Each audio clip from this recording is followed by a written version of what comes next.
ndaanaan international. yëpp. yaa may gis ah foo ma gisee foo ma doon gisee fii laa taxaw nga ne yaa ngi chez Jo. di ma tax fii depuis 4h30 par respect. di jël bi ba pare toogal. ma nekk. ci kaw la ñuy daw VIP wala. ñu neex rek ñu daw rek fu ñu neex yaay décidé. ay mag la ñu léegi ay mag la ñu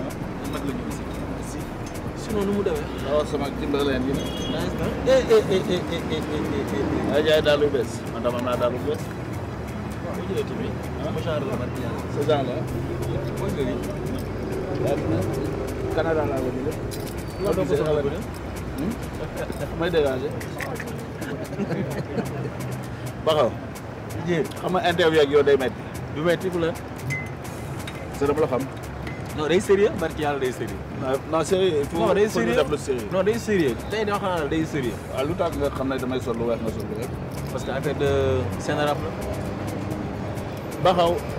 ça fait combien de temps que tu es dans le rap? DJ ça fait plus de 20 ans hein, je pense. Ça fait plus de 20 ans. Ça fait plus de 20 ans. Raconte-moi comment tu es arrivé dans le rap. Parce qu'il y a une génération qui ne connaît pas tout ça. Et j'aimerais que tu leur expliques comment tu es arrivé au rap. Man, je pense que nous sommes arrivés sur rap dafa nekk loo xamante ne dafa xaw a spécial tuuti parce que c'est comme presque artistes yu bëri yi nga xamante ne fi balaa ñuy commencer seen koñ dañuy nekk ci ay groupe de danse. Donc on avait un groupe de danse boo xamante ne il s'appelait Pavek Enemy. Djibi de son côté amoon benn groupe de rap aussi bu tuddoon Warriors. Djibi ton grand frère. Ouais. Donc Léeg Baye. Léeg Baye voilà. léegi bi ñu commencé Sénégal fecc yeeg yooyu et autres tatati tatata gars yi jékki-jékki bu ñu jógee si fecc majeure partie des groupes yi commencé def hip hop parce que y avait benn groupe bi nga xamante ne il s'appelait Positive Black Soul. xam naa ni xam nga gars yooyu. innové benn affaire indi ay affaire créé ay style indi ay hip hop indi ay scène nana nii gars yi na booy ñëpp def comme Positive Black Soul parce que léegi rap moom moo tax donc bi gars yi commencé rap. Donc man donc j'avais mon groupe sama côté di rap ñu doon fecc ñooy rap. Djibi aussi ñu doon fecc ñoo doon rap. mais man le seul problème bi ma amoon moom mooy dama nekkoon benn genre booy bu xawoon tuuti donc aw ma woon liberté trop pour mën def yenn concerts yi wala pour mën dem assister yenn fuural yi wala pour mën a dem yenn affaires yi. donc fuural la wax fuural à l'époque temps yi fuural la woon nga ñëw ànd ak sa waa koñ dem toj ko ñibbi xam na yow le plus important déjà pour jouer da ngay fay 200. ok waaw ok pour jouer da ngay fay 200 boo fayee 200 bi xam ne ménager bi day ñëw ne la fay naa 200 après groupe bi yéenay jàll après morceau bi nii bu meeree feeñee après yéenay jàll léegi yow comme nga yow da nga war a fay morceau pour gars yi tegal la morceau mais yow sa morceau ngay ñëw jouer boo koy jouer gars yi duñu la lijjanti ñoom ñu ngi préparé yeneen 200 pour keneen ko war a fay donc par la suite affaire bi mu demee noonu xam na on a eu à créer benn groupe bu tuddoon Da Brains. Donc bu ñu créé groupe bi donc vous étiez combien d'abord? On était 6. Ok. Donc bu ñu nekkee 6 y avait man Djibi Fat Betchet Tafa ak Cool Island. mais Cool Island dafa teel a libéré wu quoi. Après par la suite ñu bàyyi ñu ak ñun 5 ñu continuer groupe bi. Donc bu ñu ko continuer ñun chance bi ñu amoon mooy dañ dëkkoon Sicap dëkk ak waa Positive Black Soul. Awadi ak Dégé. waxuma yow ah. non journaliste nga. ñu amoon chance dëkk ak Awadi ak Dégé. donc comme que ñun dañu nekkoon ay booy dëkkoon Sicap amoon am benn famille bi nga xamante ne dañuy dooleel doomu aadama ci lépp et je pense que du Sicap sax yëpp dëkk côté gox bu nekk. am na looy wan waa gox bu ñu support la. léegi bi ñu demee ba si jëmm jamono ñuy def ay affaire yàlla def ñu def benn morceau bu tudd Solange bi ñu ko génnewee benn morceau boobu kese la ñu amoon kon it moom mooy bi nga xamante ne bi ñu ñëw c'est-à-dire que bu ñu doon jouer sax si yenn affaire yi Solange du bokk ak gars yi cassette chromé bi dañuy jouer 3 morceaux yi si cassette chromé bëri bu gars yi taxawee El Hadj le temps yi si El Hadj bu yaa xëy tuuti ñu xam ne El Hadj mi ngi dugal Solange léegi bu ñu dugalee Solange nag Solange nekk benn morceau boo xamante ne dafa explosé Sénégal yëpp bëgg ko macha allah et bi ko Sénégalais yi bëggee yàlla def Awadi ak Dégé dégg ne am na ay boy yu dëkk Sicap waa Da Brains te du yoon ñoom ñi nga xamante ne ñoom ñoo soññ hip hop booy dëkk bi ñu seetaan leen ñu dem seeti leen waxtaan ak ñoom ne leen bon ñun lii ak lii ñoom ñoo ñu njëkk a may chance Positive Black Soul moo ñu njëkk a may chance pour yeneen public yoo xam ne parce que en fait on faisait la première partie de presque 5 concerts yëpp on gars yi dañu ko doon xam sax on était les enfants chouchous de Positive Black Soul parce que dañ daan ñëw sañse nekk 5 jeunes booy jantal xam ne xale yi di xam ko yuuxu booy cap si donc on dañ doon jouer chaque fois avant ñuy jouer bu ñu wàccee sur seen PBS moom mooy jouer mooy c'est-à-dire que ñu ñëw ay star la ñu woon benn instant quoi benn instant ay star la ñu woon yu ndaw am na bu ñu wàccee PBS moom mooy joué donc bu ñu yàlla defee ñu def suñu premier album ak PBS mu nekk benn affaire boo xamante ne dafa gros succès waaw mu jaay plus de presque 25 000 exemplaires à l'époque ay cassette donc ay cassette waaw jaay ci Talla Diagne ak Foire Boy donc jaay Talla Diagne si jamais tu nous écoutes ñu ngi lay nuyu bu baax parce que yow at Massé ils ont beaucoup fait vous avez fait beaucoup pour le hip hop 224 donc mu nekkoon affaire boo xamante ne ça a été benn réussite ñu nag ñoom après par la suite bon yàlla def ñu génnee premier album boobu bi ñu génnee premier album boobu teel a nag ñun dañuy teel a par contre nag structuré suñu affaire bi ñu demee ba jëmmi jamono après malheureusement bon groupe bu nekk chaque fois day am ay dislocation majeure partie des groupes après si la ñu Fat ak Betchet dem Fat ak Betchet ñu nekkoon surtout Fat mu nekkoon la personne bi nga xamante ne moo ëppoon fan ci groupe bi moo ëppoon moo doon way franchement moo yoroon soul bi voilà comme ne boy yaa yore soul bi kii ne moo yore tosti bi kii ne moo yore danse yi c'est-à-dire que ku nekk benn affaire am ok Fat moo yoroon soul bi moo yoroon baat bi xam nga Alfred Jean Baptiste Mendy maa ngi lay big up au passage bu dee yaa ngi may seetaan yow ak Betchet ak Tafa ak Djibi donc mu nekk loo xamante ne daf ma marqué woon personnellement parce que lu tax parce que ñoom laa xamoon ñoom laa bokkaloon groupe léegi man mënu ma woon concevoir que ne ñoom ñaar dañuy dem pour bàyyi ma continuer man kese musique bi quoi parce que c'était mes meilleurs amis Fat dañ daan bokk ma ak moom benn carte de transport à l'époque c'est-à-dire que bu duggee wan carte yi maanaam da nga doon burlee daf ma koon passe si pet mi burlee ñu ànd man ak moom au calme ñoo doon bokk benn lal bi ñu daan fanaan dañ daan jógee camp front de terre di dox ba Liberté 5 mais lépp dañ koy way aller way ko retour way yu neex la ñuy way lu suñu xel ñëw rek ñu way suñu premier morceau man ak Fat benn morceau bi tudd car rapide la comme tout un rappeur parce que rappeur yëpp seen morceau car rapide la commencé taxaw mu tax donc bi ñu demee ba ñu Fat ak Betchet génn si album boobu noonu après il fallait y avait car rapide il y avait Africa il y avait Talibé temps yi ku jóg yu ñetti yooyu ngay way Africa Talibé temps yi ku jóg ñetti yooyu ngay way après bi ñu demee ba si premier album boobu dem après on a perdu ces deux mu nekkoon benn affaire boo xamante ne franchement man daf ma marqué woon quoi parce que quand même c'était ak Betchet c'était mes meilleurs amis donc après il fallait quand même je reste avec aussi ma def benn choix bokk ak sama frère moo ko ndey ak baay ak Tafa qui était aussi un ami à nous bi dëkkoon Liberté 5 xam ne c'est une grande famille d'Abrens voilà mu nekkoon très très grande famille parce que ñun ñëpp ñoo bokkoon presque benn kër Tafa même bi seen waa Gale déménagé bëggul woon dem dafa mujjoon toog si Gale bi pendant presque plus de 17 ans on a habité ensemble ñun ñëpp et puis donc bi ñu demee loolu bi ñaari booy demee il fallait que nag aussi ñu ne bon man na leen ce qu'on va faire mooy naka la ñuy def pour génne deuxième album def hit boo xamante ne parce que ñun foofu la ñu commencé def xalaat ay hit à chaque fois hit naka la ñuy def ba génnee benn hit boo xamante ne Sénégalais yi même absence su deux boys yi sax du leen marqué trop.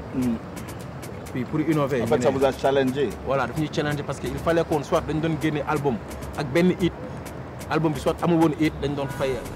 mi ngi noonu quoi. dañ naan non ñaari ñoo yoroon groupe bi parce que souvent dañ naan groupe kii moo koy yor kii moo koy yor il fallait que ñuy gën a muus.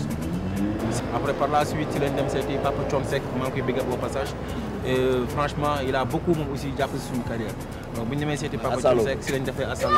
donc Asalo aussi ñoo nekk franchement tube boo xamante ne daf ñu sax ñun dépassé après Asalo moo ñu permettre ñu dem sax tuuti un peu en Europe ànd ak grand Thione Gambie Thione aussi jël ñu présenté ñu beneen public à chaque fois daf ñu doon jox première partie yi biir Kilimanjaro et c'était formidable et puis mu nekkoon loo xamante ne ñu def ko mu nekkoon une réussite. Bon après Asalo Tafa dem bi Tafa demee il fallait aussi quand même créer waat beneen tube man ak Djibi kese nag parce que bu fatee benn affaire boo xamante ne il fallait que ñu décider ko donc si lañu créé ay nice ay jox ma sa nombokul affaire demee noonu quoi en fait. D'Abrens c'est une usine de tubes et dans cette usine de tubes on a Baxaw qui ñu dem ba ràññee ko ci Bindung. Fent, YouTube. Je vais prendre l'exemple de Viviane, notre sœur.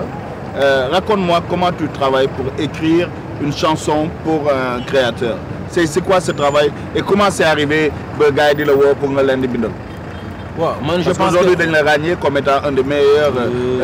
réalisateurs et paroliers. Moi, je pense que Lolo Yagna, c'est juste que peut-être Viviane l'a big up au passage, parce que c'est rare que les artistes qui sont artiste bi kat defal na ma artiste parce que moom elle a été flexible ci côté boobu ñoo toog télé devant tout le monde bi album bi ma génne mu ne baaxaw moo def franchement moo bind texte album bi moo def lii moo def lii après depuis lors les gens m'ont donné beaucoup plus de confiance ci côté boobu et depuis lors beaucoup d'argent je paye beaucoup d'argent si loolu noonu je paye beaucoup d'argent je gagne argent ok donc depuis lolo donc ça fait qu'aujourd'hui il y a eu pas mal de choses et puis ci loolu aussi dama la ci remercier parce que tu m'as toujours dit que ne écoute defal li et aussi tu m'as toujours fait confiance par rapport ak ci ay album yi ngay génnee que ce soit Degui que ce soit keneen ak keneen donc voilà et depuis lors léegi maa ngi voilà ça continue. dégg naa même yenn grands yi t'appellent pour des conseils pour l'aider. Voilà surtout loolu. yu bëri am na série yu bëri yi ngay gis seetaan télé yu bëri maa ngi ci mais bon comme nee nañ Sénégal moom dëkk la boo xamante ne rek lu sotti am borom. waaw mais léegi par rapport aux séries on t'a vu aussi jouer dans des séries. Explique-moi Bakhaw comédien. Est-ce que le hip-hop peut mener à plein de choses le hip-hop ba fan la mën a yóbbu. xam nga man dama nekk nit boo xamante ne tënkuma sama bopp ci benn style kese dama tënk sama bopp ci loo xamante ne daf may ubbi parce que man du musique kese laay def bon. damay liggéey ak yenn association yi may nekk bitim réew damay liggéey ak gars yi nga xamante ne ay producteurs de film yu bëri yi nekk bitim réew man dinaay faral di jouer ay sax benn ay court métrage yoo xamante ne bitim réew lay faral di génn dinaa jouer parce que dama ko yàgg bëgg dama jàpp ne man artiste la war naa mën a quand même way war naa mën a bind war naa mën a jouer film war naa mën a dépendre ma kese si musique bi pour dund du musique kese damay xaar ne wéy moo di génne benn idée pour ni non ñi ngi jëm mag ñu ñëpp mag nañ sax ay pères de famille lañu donc je pense que aujourd'hui day rafet aussi ku nekk loxo bu nekk ñu gis ñu si. non on n'est pas tous des pères de famille nag. xam nga yaa ngi ne ma dañ bëgg ñu sérieux xam nga yaa ngi ne mais on n'est pas tous des pères de famille wàcc te naaj bi dañu xaar. waaw oui ma il a d'autres choses à faire. non yaa dugg ci sujet boobu. déglu ma DJ. non oui ma Sénégal bu ñuy yeetaan ba doo takk jabar. xam nga jabar yàlla moo ko yor chaque jour moo wax leen ko. yàlla moo koy takkee ci ay gàmmu yàlla bul dof non oui ma yow fi ngeen toog nii sikaat nii fii nii fii ay jeunes nii ay guddi ajuma yu toj laa fi maye waxtaan ci yàlla ak yonent bi sallallahu alayhi wa sallam da nga xamul rek yow naa la yóbbu bés Touba sax dafa laay mbir yow si pet amul benn problème.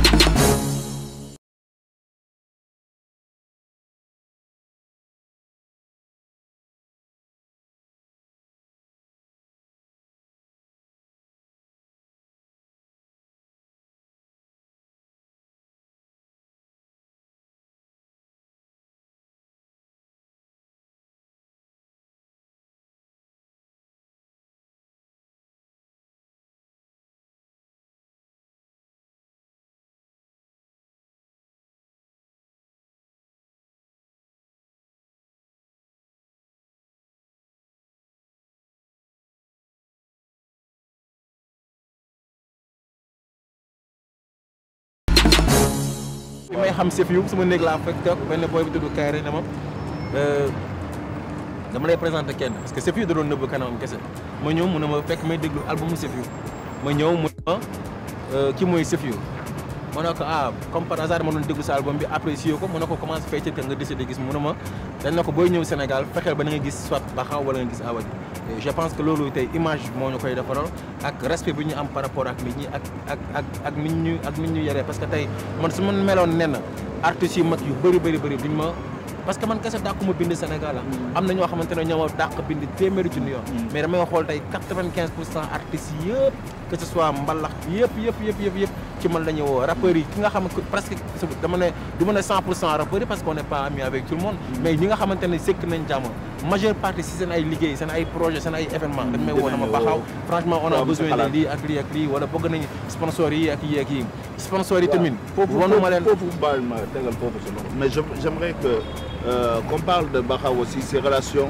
avec le Sénégal avec la tête du Sénégal damay nuyu sama xarit bi waa Sicap bi damay nuyoo rek Bakhaw damay nuyoo rek damay nuyoo sama damay nuyoo nuyoo boobu nuyoo dafa baax nuyoo da ngay yaru kuy nuyoo da ngay tey da ngay nuyoo. On a dit on fait une émission sérieuse. mais da ngay nuyoo boo nekkee si koñ aussi quand même Awadi faut nous respecter quand même. sama koñ mun ñu ma romb ni télé tax du mu leen nuyu mu leen di nuyu. waaw léegi baaxul daal baa ngi wàcc. Je sais qu'il y a beaucoup d'artistes que tu as aidés au niveau même de la présidence, au niveau des autorités du pays,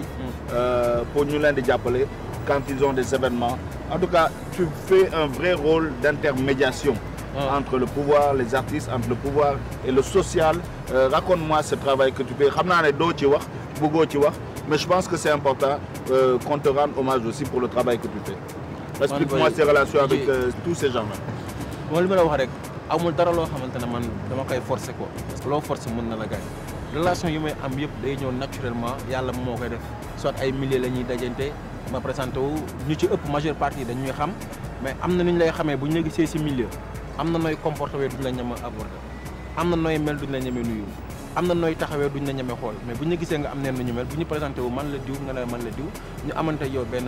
contact jëlante compte échangeante contact ngay dem ba jëmmi jamono nga naan kon kii ma la ñu présenté woon moom moo def lii wala ñu jékki-jékki wala ne la baxaw yaa tel et tel quoi en fait franchement j'ai envie de lii ak lii ak lii ma ne la monsieur le ministre franchement boo defee nii ak nii peut-être mën na ci baax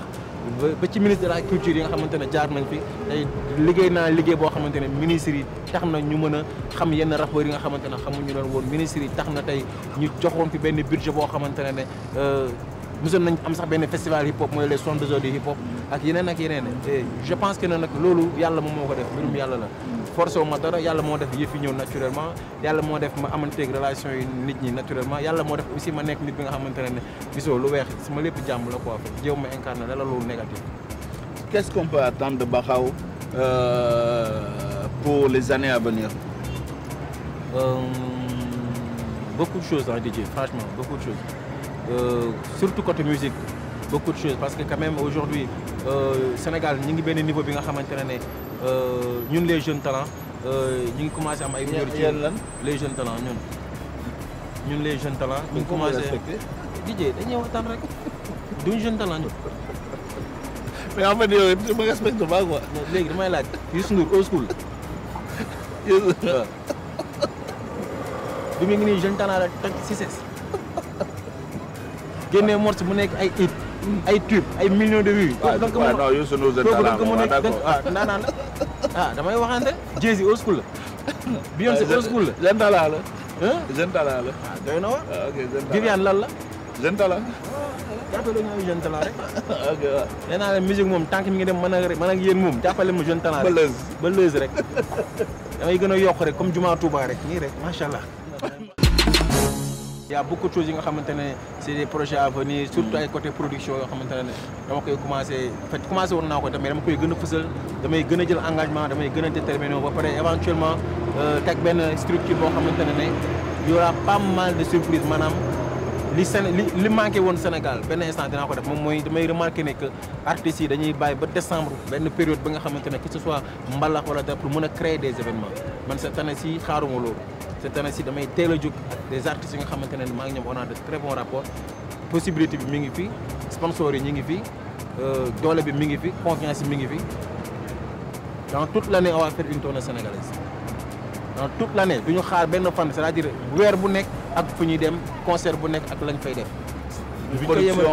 boîte de production d'événement boo xamante ne lépp li nga xamante ne côté événementiel la dañ koy liggéey et bu ñuy njëkkee moom mooy def benn tournée sénégalaise dañuy jël musique hip hop jël musique mbalax jël des personnes yi nga xamante ne ñoo gën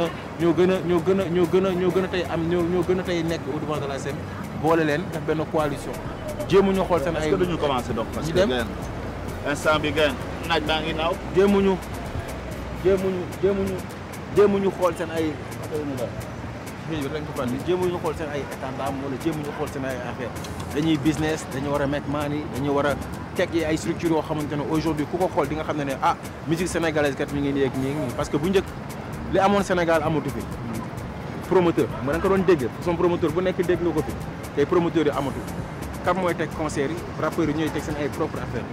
tey ñun am nañ possibilité bi nga xamante ne mën nañu xool artistes yi nga xamante ne on a de très bons rapports ak ñun. Avant que j'oublie, parce que tu as dit le mot promoteur. Baxaw,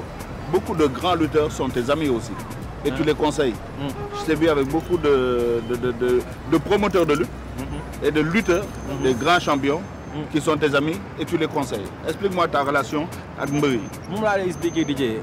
particulièrement Balla Gaye 2 laay wax sax si tu veux c'est des personnes yoo xamante ne dañuy am ci man confiance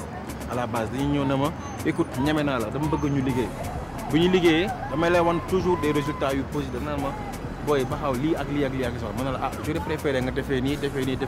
boo disponible ñu ànd fi man ak yow toog ma woon la nii ak nii ak nii ak nii sponsor bi nii soxla na la mais peut-être amul accès si yow ndax ma war a mun de ba moom ma accès si yow muy Aziz Ndiaye aussi mu nekk nit bi nga xamante ne heure bi organiser événement lu mu ngande danaan ma tout ce qui est directeur artistique si côté musique bi baxaw sa loxo laa koy teg donc bu ko tegee sama loxo tamit du ma nangu ñu gën ma gore si dara parce que nit bu la dénk benn liggéey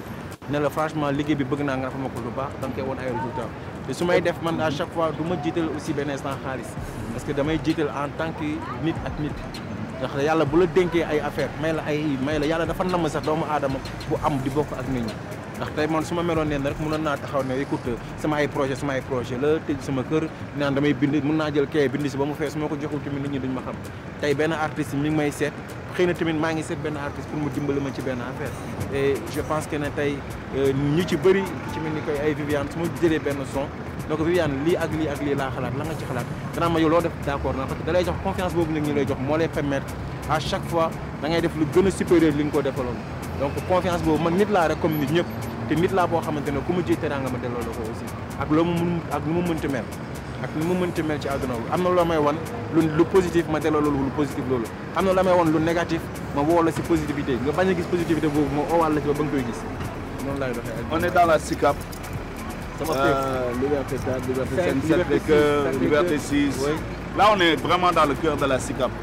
L'homme on wax ci SICAP. Qu'est-ce que la SICAP représente pour toi? Qu'est-ce que la SICAP a fait pour toi? lan mooy CAP si. xam nga fii dafa nekk loo xamante ne fii la suñu lépp fii mooy suñu doole fii mooy suñu base fii mooy suñu lépp tey bés bu ñu gënoon àdduna fan la ñuy jullee jumaa SICAP la bii la ñuy jullee je pense que ne tey fii moom mooy fi nga xamante ne tey san nañ ci def lu ñu neex amuñu fi sens interdit fenn tey mën nañ jógee fële fii mooy fi nga xamante ne tey bu ñu bëggee naan ataaya mën nañ dem toog fu ñu neex naan ataaya bu ñu bëggee añ mën nañ dem toog fu ñu neex añ bu ñu bëggee football ak gars yi mën nañ dem def lu ñu neex football ak gars yi fii mooy fi nga xamante ne nit la ñëpp ñu yéen a jàmm ñu yéen ko ñëpp fii mooy fi nga xamante ne doo xàmmee kan mooy suñu frère ak mooy suñu petit frère ak kan mooy suñu grand frère ñun ñëpp a yabante ñooy jakone ñooy kaf ñooy foo ñooy ree ñooy defandoo lépp ñoom ñooy ñi nga xamante ne ñooy gis dëgg ne la booy sa bët bi suufi nga ci ñoom ñoo lay wax ne la booy li ngeen génnee nice na mais mënoon ngeen defee nii ak nii parce que on écoute tout le monde quoi fi mooy fi nga xamante ne fi mooy suñu source d'inspiration fi mooy fi nga xamante ne moo ñu sax gën a inspiré suur naa waaw léegi oui ma xam nga instant le soleil est en train de se coucher et c'est une belle truc tu sais ce qu'on fait tu vas faire Abdou rapproche-toi de moi tu vois on va faire un truc les autres caméras poussez un peu Abou on tourne on fait un freestyle en tournant vas-y je suis c'est toi c'est le